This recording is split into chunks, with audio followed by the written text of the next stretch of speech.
everyone, and welcome to the Lahore Literary Festival online session. I'm Dr. Mehreen Chida-Razvi, an art and architectural historian based in London who specializes in the Mughal era, particularly in the architecture and paintings produced during the 16th and 17th centuries.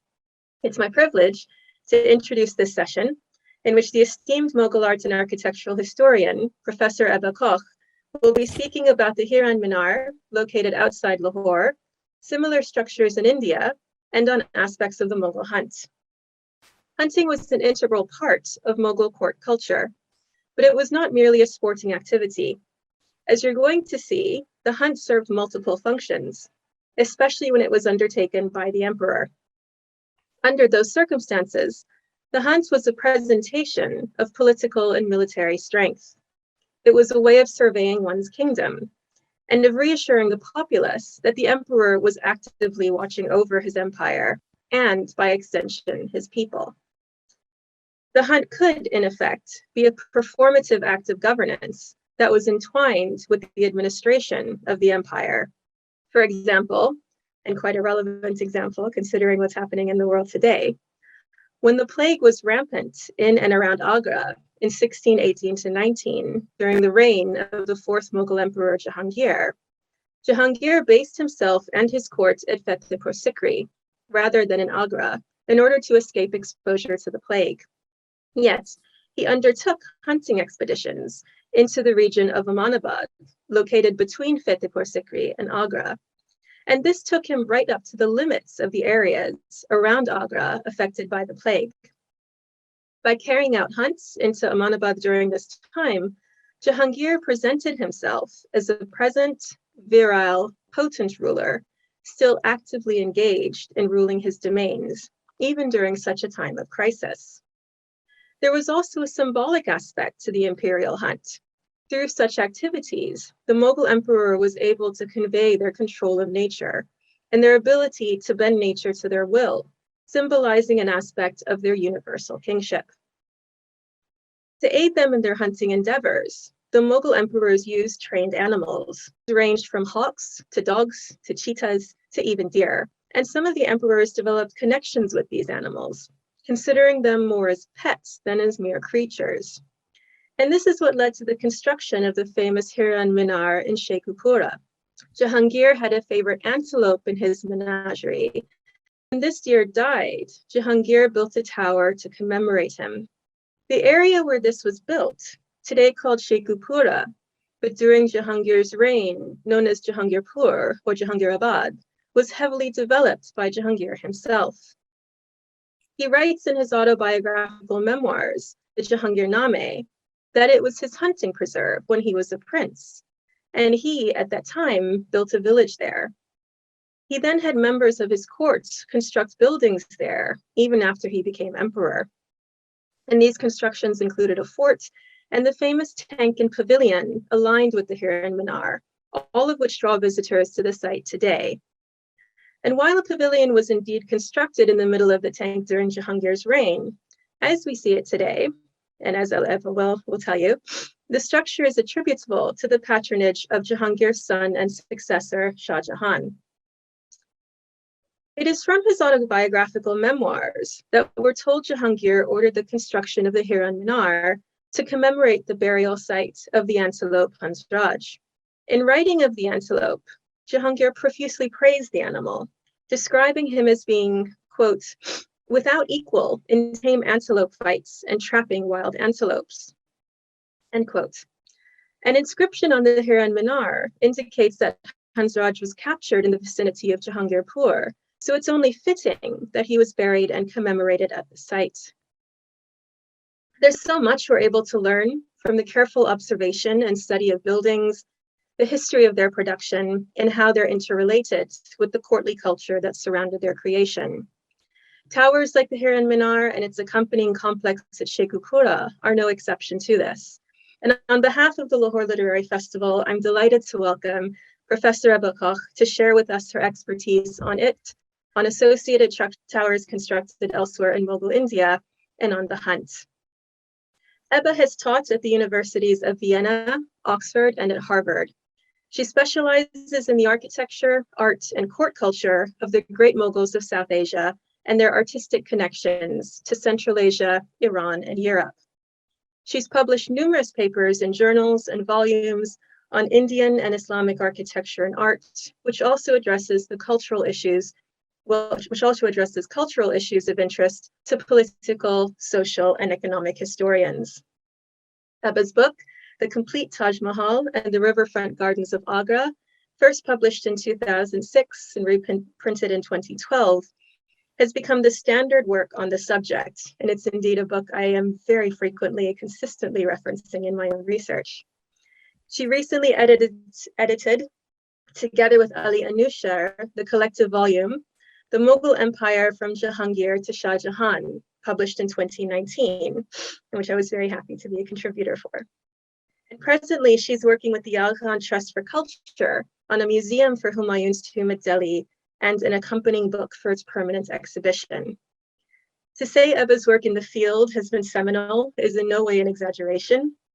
It's impossible to be a student of Mughal architecture and not be acquainted with her research. And Ebba, I'm so grateful to be able to call you a mentor, an advisor, and a colleague, and I can't wait to hear what you have to say to us today. So now over to you for your lecture, Ebba.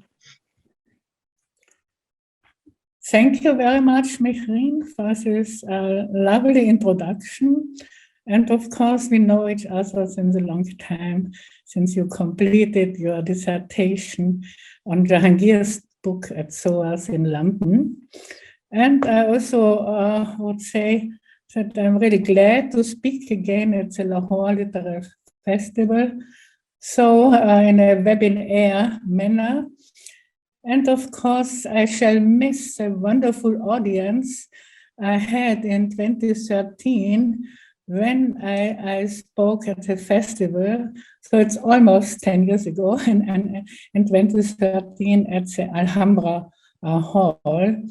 These enthusiastic young people who were so happy to meet over books. Yeah, over books.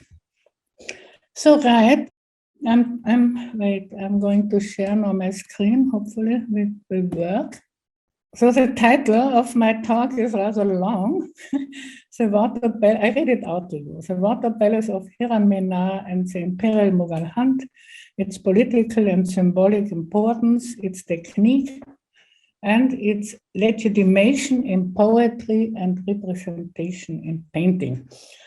So this lines out what I'm going to talk about, and Mehreen has told you already about the situation of Hiran Minar, and I'm going to show you here the overall picture and the plan, which unfortunately is not completely visible, but I hope you can sort of understand how it's that it is a square tank with a tower on an island in the middle, which is linked by a walkway to a gateway on the western side, and in extension of the axis we have this hunting tower. Yeah, and as Mehreen has also already mentioned, Jahangir constructed, so here you have the tower. Jahangir constructed this complex in memory of his favorite antelope Hansraj. The whole construction started with the tower, which was raised in 1607 and then completed in 1620.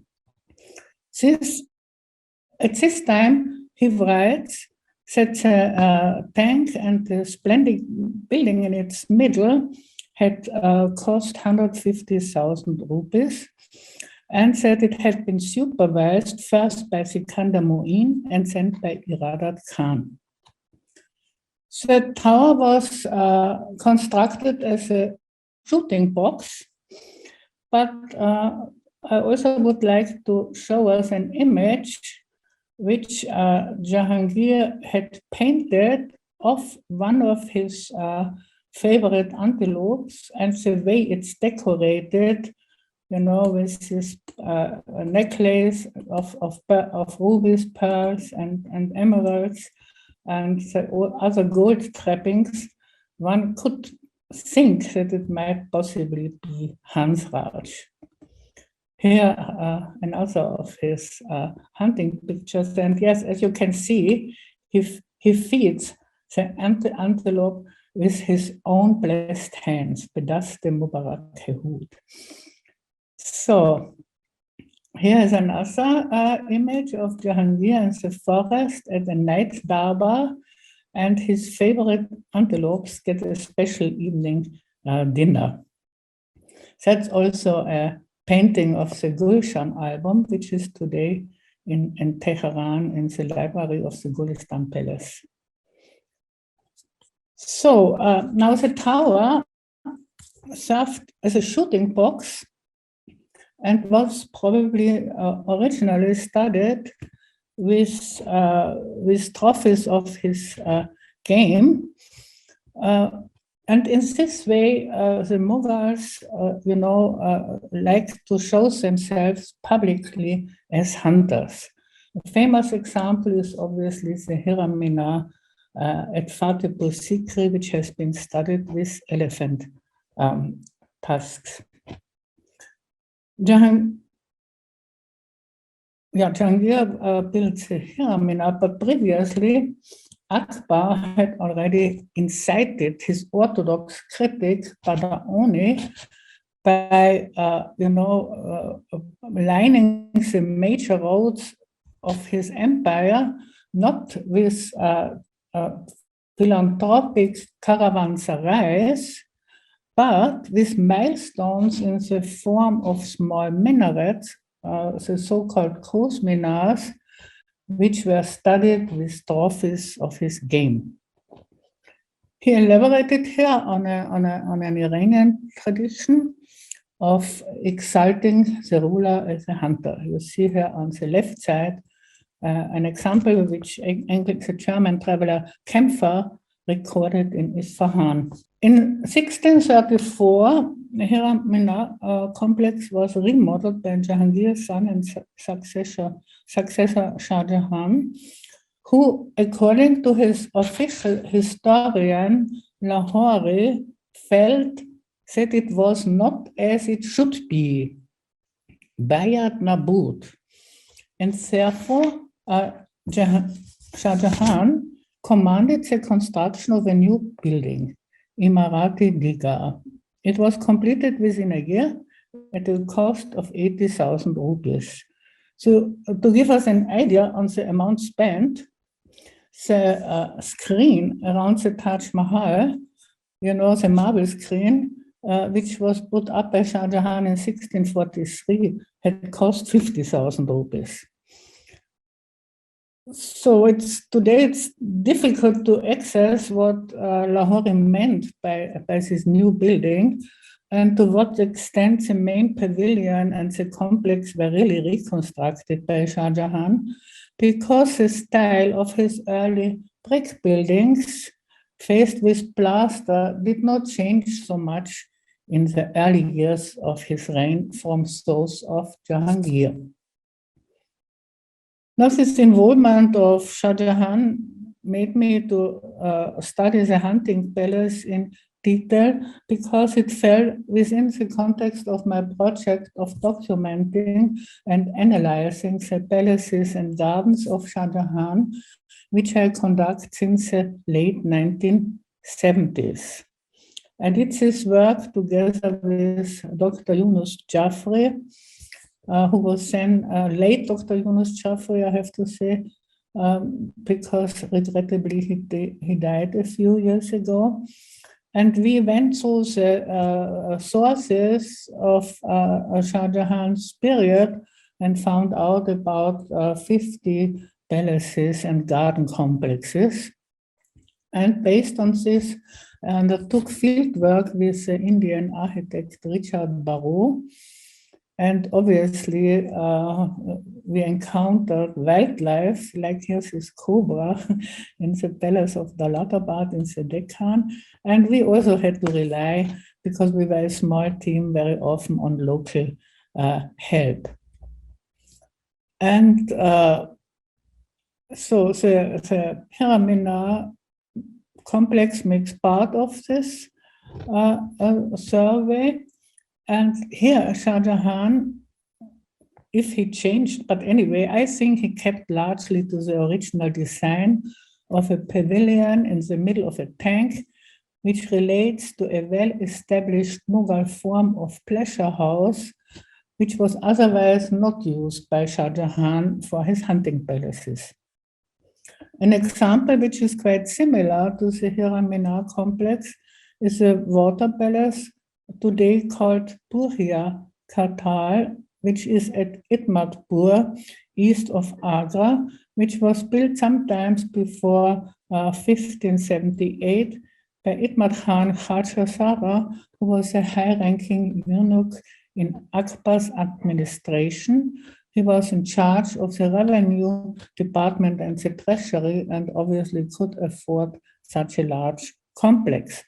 It also has an octagonal pavilion in the center. The shape is, however, different from the Hiran Minar because the main body consists only of a single, rather low story, and which is surrounded by a chacha, which obscures also the geometrical form. And the topping chhatri, the kiosk, is so large and massive that it appears like a building on its own. So the compact two-story pavilion of the Hiran Minar, which is topped by a lighter chhatri, has a close forerunner in the Sher Mandal, so-called Sher Mandal, built in the fortified palace of Humayun, which is today called Purana Akila, which was raised shortly after the middle of the 16th century when he returned to India. So it's one of the earliest preserved residential pavilions of Mughal architecture. Its clear octagonal shape is inspired by Timurid concepts of geometry, like the recently restored Namakdan at Herat in present-day Afghanistan. Likewise, in the Hiran Minar pavilion, the openings blend very well into the planes of the building's body, and there is no eave, no chacha to disturb its geometrical shape. The aim was clearly to abandon the Hindustani deviations which had been adopted by the Mughal nobility in the Burhiya Kartal, and to give the octagonal water pavilion imperial elegance with a more geometrical verticalizing interpretation, recalling the very early Mughal solutions that were indebted to Timurid and Persianate designs.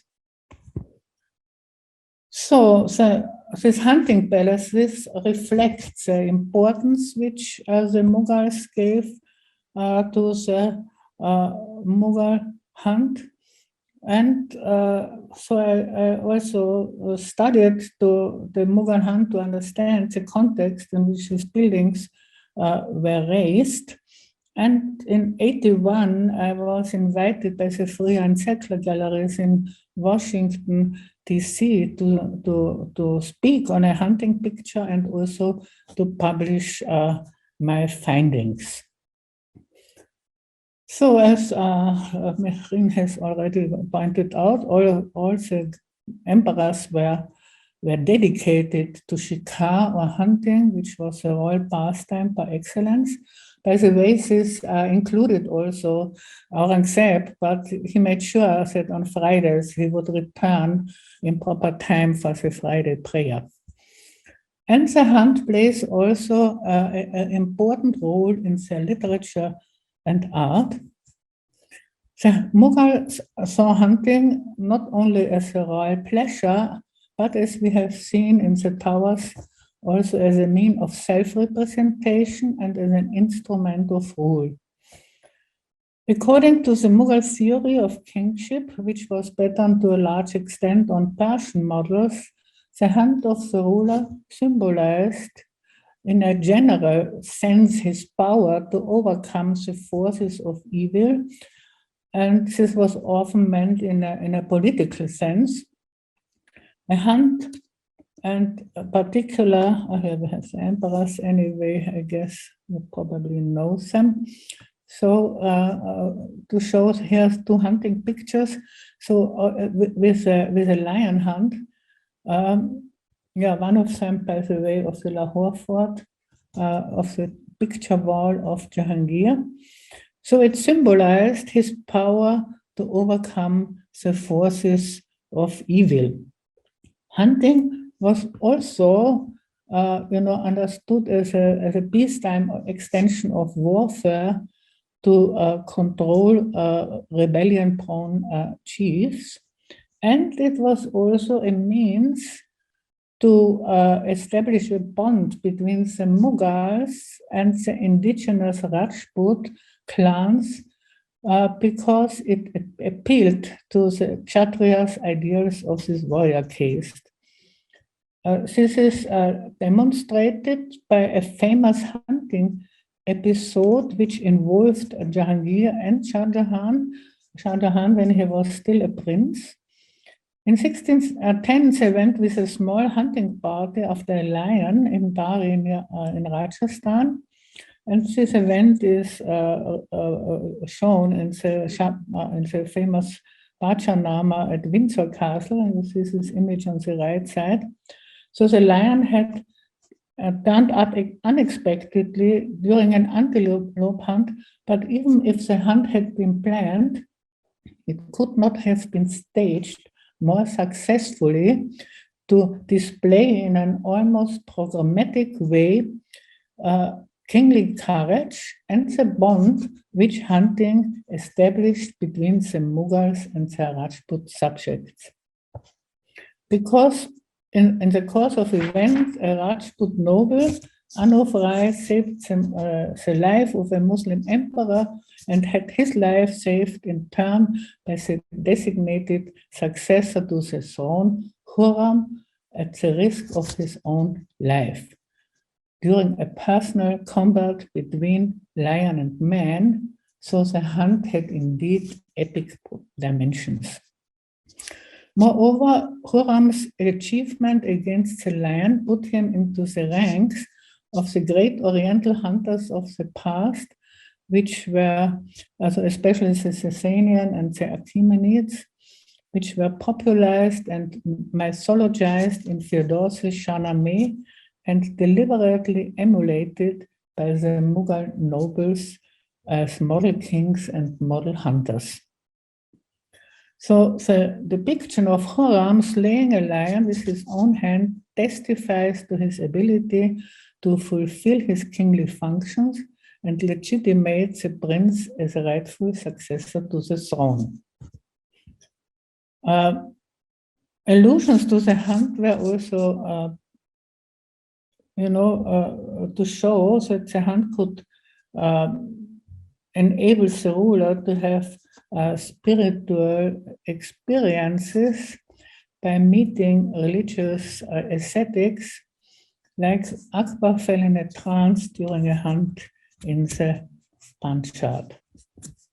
Then allusions to the hunt were also part of Mughal ceremonial representation, because in a famous painting in the Freer Gallery in Washington, which shows Jahangir in an imaginary meeting with Shah Abbas of Iran, the Mughal ambassador to the Persian court holds in one hand a precious hunting falcon, and in the other, you can hardly see it in the painting, but I show a detail on the right side what it was, a clockwork with a gilt group of Diana, the Roman goddess of the hunt, seated upon a stag. Such Diana groups were produced in Augsburg in Germany And the painting with his noble holding this artwork shows his taste as collector of latest European art, and also his passion for the hunt, which is also reflected in his autobiography. The royal hunt was, however, not without critics, a reaction which is highly surprising in a country where royal hunters had run into conflict with the doctrine of ahimsa. This is non-injury to human beings and animals. And Muslim rulers were not insensitive to Indian feelings about non-violence. Akbar, for instance, was impressed by ahimsa to the extent that he forbade the killing of animals at certain periods.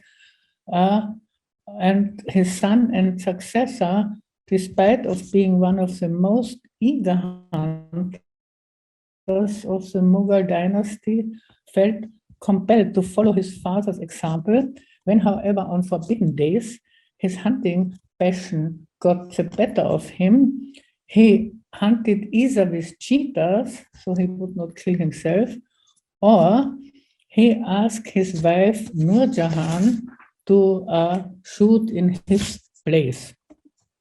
Now, this is not Nur Jahan, but just showing us some Mughal ladies in a hunting situation. But Nur Jahan, by the way, was an accomplished hunter. Jahangir tells us that from the howdah she shot once on a hunt 3 tigers. So the royal hunt had thus to be defended. Abul Fasl, the historian of Akbar and the main engineer of the Mughal image of kingship, elaborated on a theme of classical Persian literature when he justified the ruler's hunting as a means of gaining knowledge about the condition of his country without any intermediaries, and of administering justice on the spot. He, Abul Fasl, represents hunting as an instrument of good government. The true prey of the imperial hunter is the hearts of his subjects. This argument in defense of the hunt was taken up by Shah Jahan's historians and poets, as well as by his artists. So here we have Abu Talib Kalim, who poetically describes a hunt of his emperor.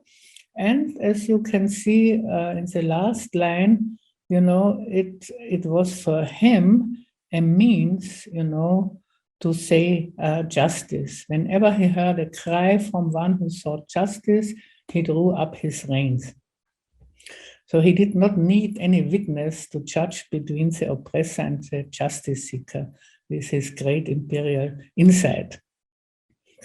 The idea that the hunt brought the royal hunter in close contact with his subject so that he could see their conditions with his own eyes and say justice, the foremost duty of the Sultan on the spot without any intermediaries, was also expressed in the visual arts, like in this beautiful image of the Windsor Pachanama, which shows the imperial hunt and opposed to it the work of the farmers in the field,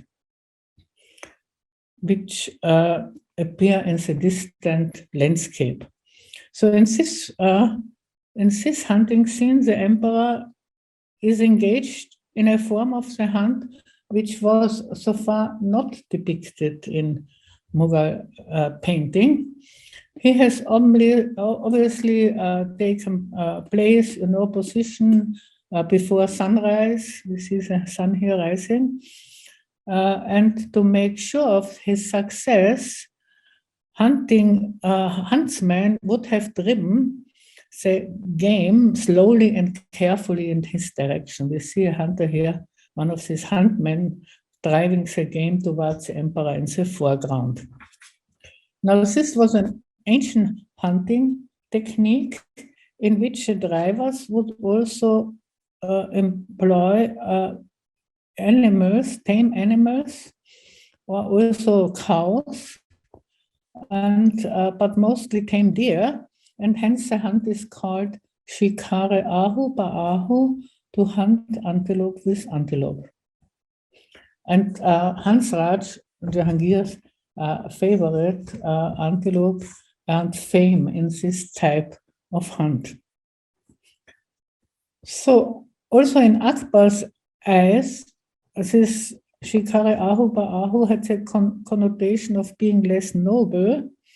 It had the advantage of being simpler, and less exerting than the dangerous lion hunt or the great Kamaga hunt, the drive hunt in the Mongol tradition, where, a stockade was built up. You see it here in the background, like in the manner of a game park.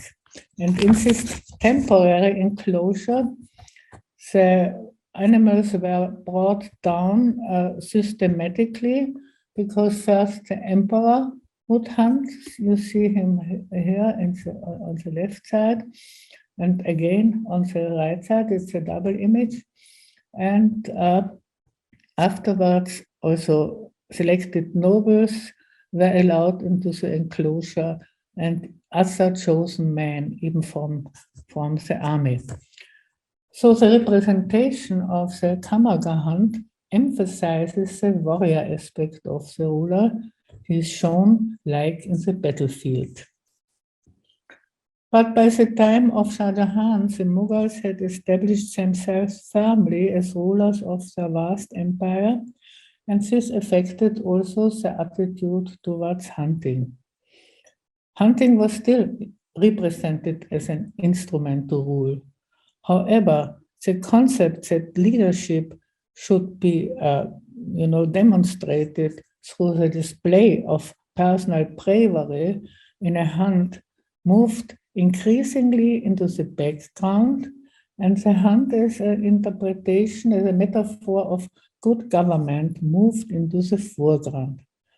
The Mughals began to pay attention to the warning of the Muslim mirrors of princes that reckless and unguarded hunting presented an unnecessary risk to the life of the prince, and thus they increasingly favored less dangerous forms of the hunt. And thus also these forms of the hunt become now the subject of Mughal painting. And a great example is Darashuko shooting nilgais, which is spelled with a mistake here, as I just see, in the Freer Gallery and Zekler Galleries in Washington. So we see here several men behind decoy animals, in this case cows, in a V formation, who drive the game to the waiting hunter.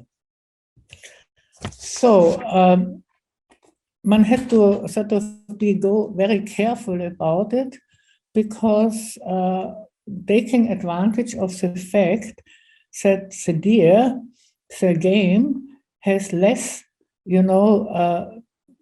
distrust of a four-legged animal than a two-legged one, a human being.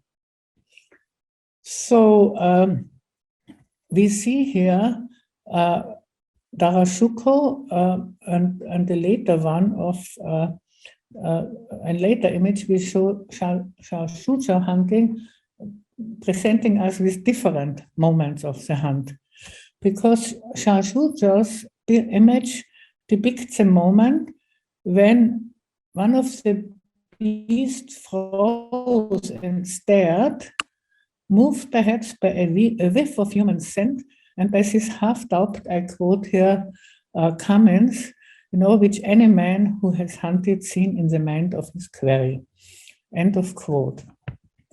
While the hunt of Darashuko focuses on the conclusion, where the prince has also taken place, behind vegetation to camouflage himself, and takes position with his rifle, and his huntmen, as I mentioned, drive the game towards him. Now, the man in the foreground, who hides behind the pair of oxen, turns us, so to say, into accomplices, in the deception of the Nilgies. And this induces us to believe that the pair of oxen in the background might be less innocent than it had appeared to the Nilgies, which are hunted here.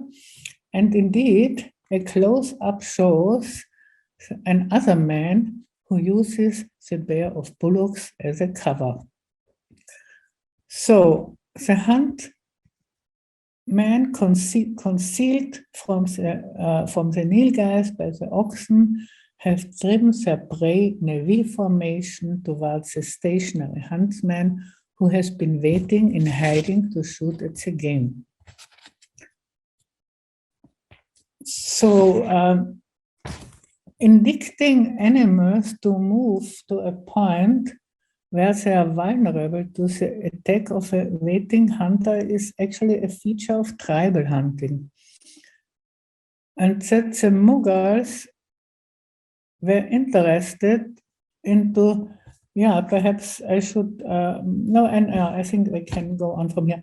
So it's a feature of tribal hunting, and that the Mughals were interested in the tribals and the hunt is demonstrated by a large number of paintings which show forest people, such as the Bhils of Western and Central India and their hunts.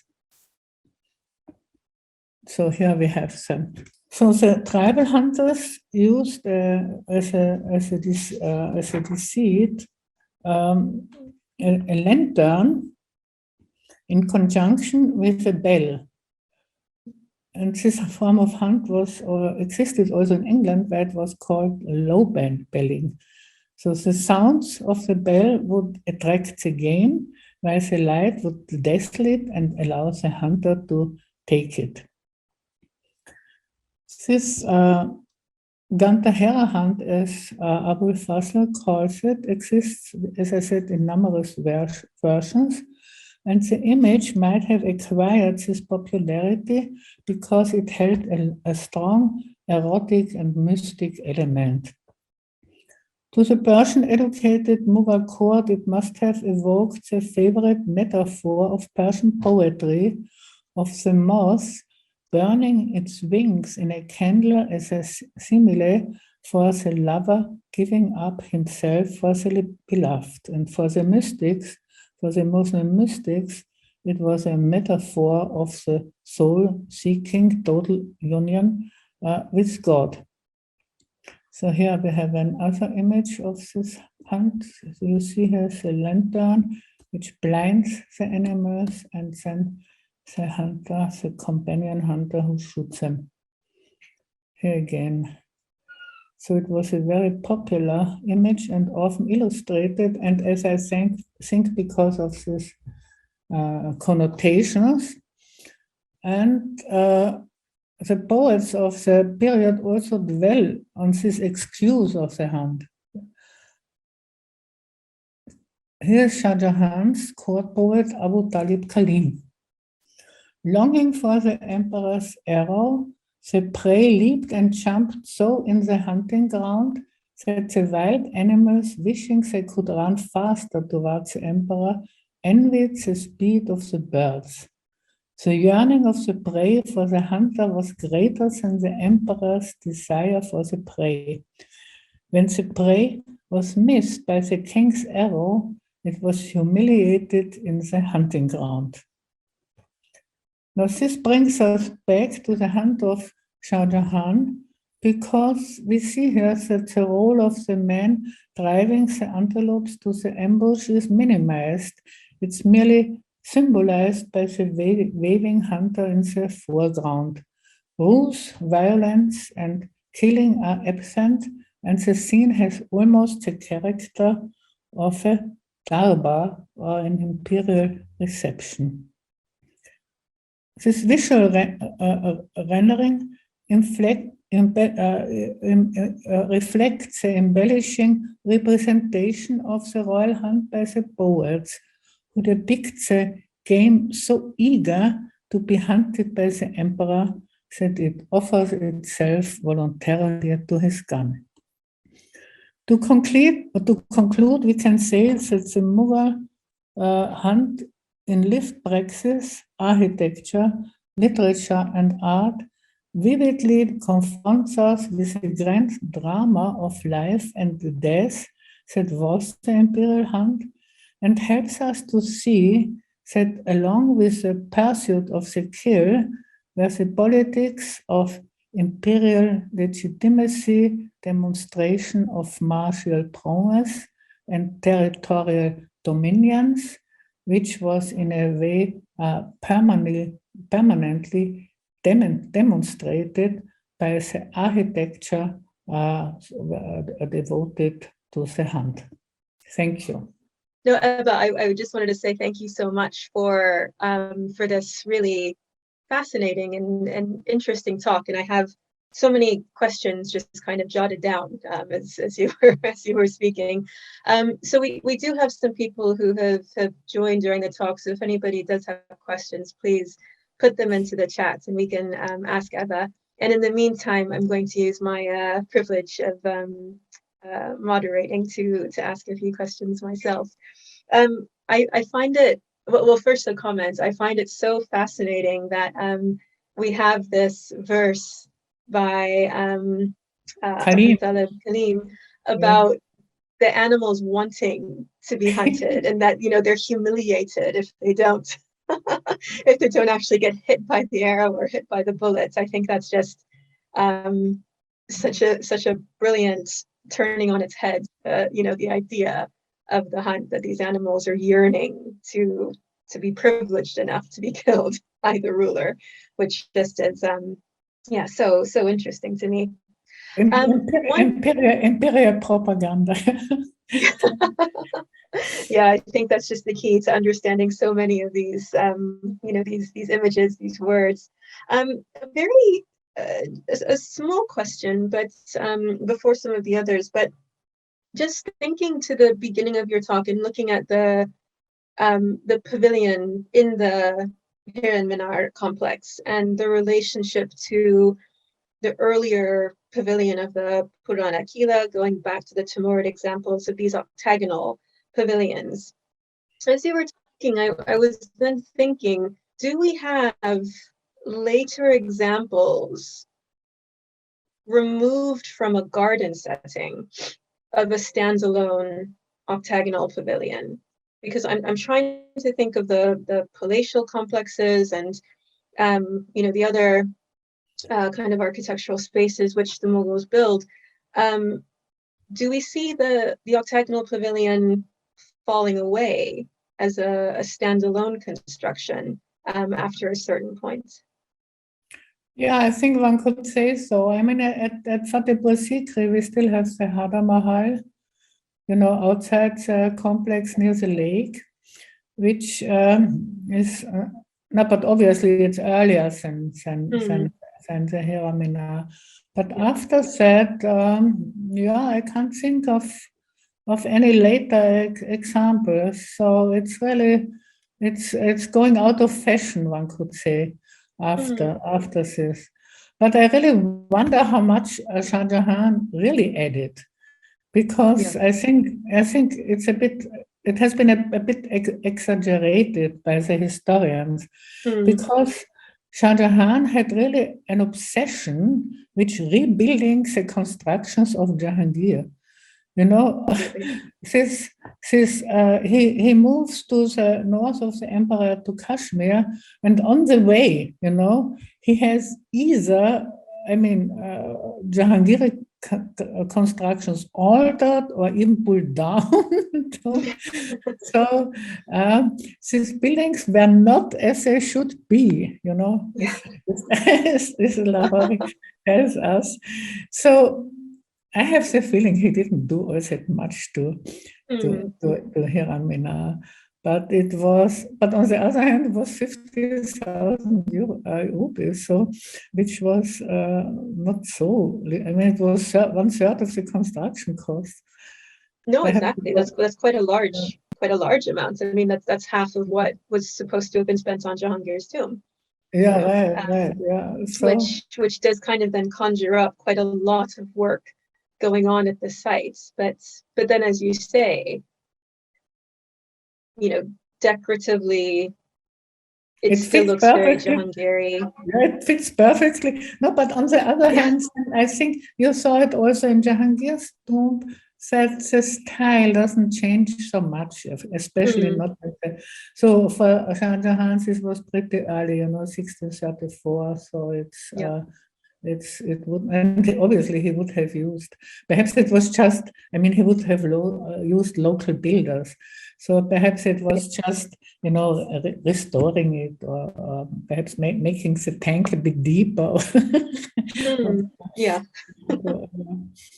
Right. Exactly. Something like that.